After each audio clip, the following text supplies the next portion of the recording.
On this next stroke video analysis, I'm going to be focusing pretty much on the role of the non-hitting hand, which is the left hand for both Roger and Andy right there, and how that non-hitting hand plays a big role into helping them uncoil the body. I have a video in the stroke video library where I talk about the non-hitting hand, that the non-hitting hand plays a role in all the strokes.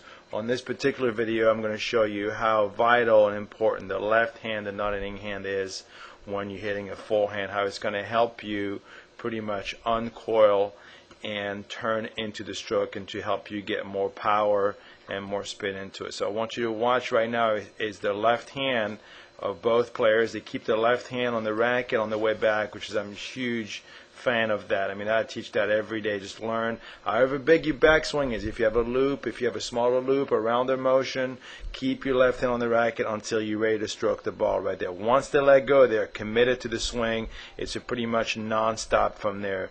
They don't break from there. Once they let go, the left hand, the racket is going. Now, I'm going to pick it up right here, right where the left hand is about to pull away. What I mean by pull away is the left hand is going to come back and get almost tucked in all the way over to their left side right there.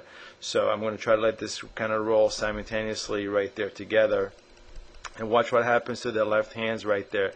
It kind of gets tucked back and away. A lot of my students, that left hand will drop along their side instead of the yanking that left hand or not hitting hand back, allowing the upper body to come around. So now by the time they're making contact with the ball, they're not sideways anymore.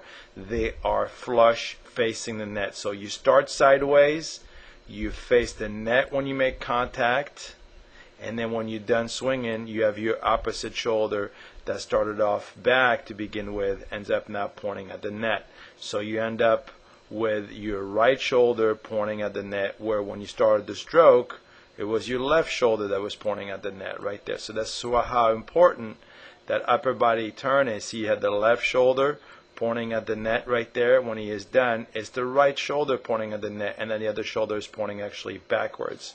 So it's a very violent stroke from both of them. They actually were playing each other, and obviously they're both under the rest right there. But it's a very violent motion right there. Andy has a tendency of jumping a little bit when he hits. So does Roger. But here you can see Roger just kind of uncoiling, unleashing that force. Not just your arm swinging, it's your whole body right there. Watch the hips. There, we can see the hips right there. We can see his shoulders turn, but look when he ends at the end. The hips have come completely around. We can't see the hips and we can see his chest anymore. Same thing with Andy right there. We can see his shoulders right there. We can see the little Lacoste logo right there, and guess what? Boom, that logo is gone now. Same thing with Andy right there. You can see the Nike swoosh right there, and now it is gone at the end. So that's a good lesson right there. So to uncoil your body, to use, and your left hand can really help you do that. What I'm going to bring into frame right there is one of my assistants that has a beautiful stroke, Raz Von Ely right there, and you'll see how and then next to him I'm going to put Fernando Gonzalez, that has a pretty good forehand as well. But if you watch right there, Raz on the left frame, how he's going to go out there. He's hitting an open stance forehand right now, which is fine, but watch how the upper body right there, so he lets go of the left hand. Once again, the common fundamental of the left hand on the racket during the backswing, and then now watch this right as the left hand kind of gets pushed. Same thing as Andy, same thing as Roger. That left hand right there gets pushed, tucked back, and the upper body comes. So that's the lesson right there. Once again, let me erase that out of the way right there. But watch the upper body coming around. He's sideways and not coming around. So he's sideways right here. He is flush facing contact, and now the whole body comes around. So you begin sideways, you're square when you make contact, and your shoulders come all the way around right there. Let's watch Fernando Gonzalez, same thing.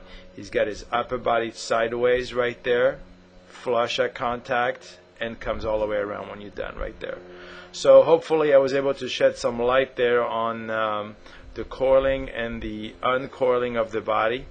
And it's, if you're lacking power on your ground strokes, that's what you should be looking for, not just to get more racket head speed with your arm, but learning to use your upper body.